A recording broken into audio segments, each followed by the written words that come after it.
Just out for a little walk, just looking around and noticing henbit, dead nettle, whatever you want to call it. Give you a closer up view. Is blooming.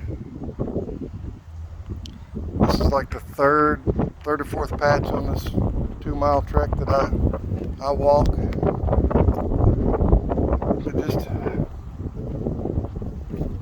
noticing, sorry about the wind. Try to stand with the wind in my back so you can hear better. Just noticing that there's 4 or 5 spots that I've seen that this is blooming. There's that, whatever that yellow flower is that I've been told even cows and horses won't even eat. Never seen a bee on it, but that don't mean they don't use it.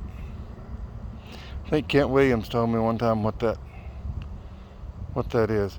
But the thing I'm talking about is it's 2 o'clock in the afternoon. It's about 50 degrees. Bees are flying. I know they are because they're flying around the house. We are less than a quarter mile away from my bees. If you look straight up there, you can see them. So we're maybe a quarter mile at that. But there's not a single bee on them. There's not a single bee on the ones that are blooming in my yard. Not a single bee on any of them blooming down here by the road. Me and a friend of mine that owns Renaissance Beekeeper and Sustainable Beekeeping Facebook group and Facebook page, Renaissance Beekeeper, we've been talking about something going on because bees shut down in October. Brood production, I know here they shut down foraging and everything. There's not hardly any honey in the hives. I've put the sugar shims on top.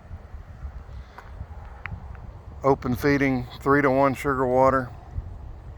I'll try to link that video and pollen sub in the description below because there's secrets to that, so you don't end up with a bunch of dead bees. Is there a new virus? Is there a new bacteria out that caused them to shut down? I mean, there was plenty of forage October, November till, I don't know, about 3 weeks ago. We had a good frost and killed the remaining goldenrod and aster.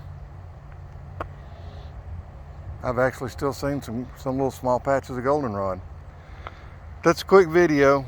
There's something going on. What's going on? Throw your ideas down there in the comments.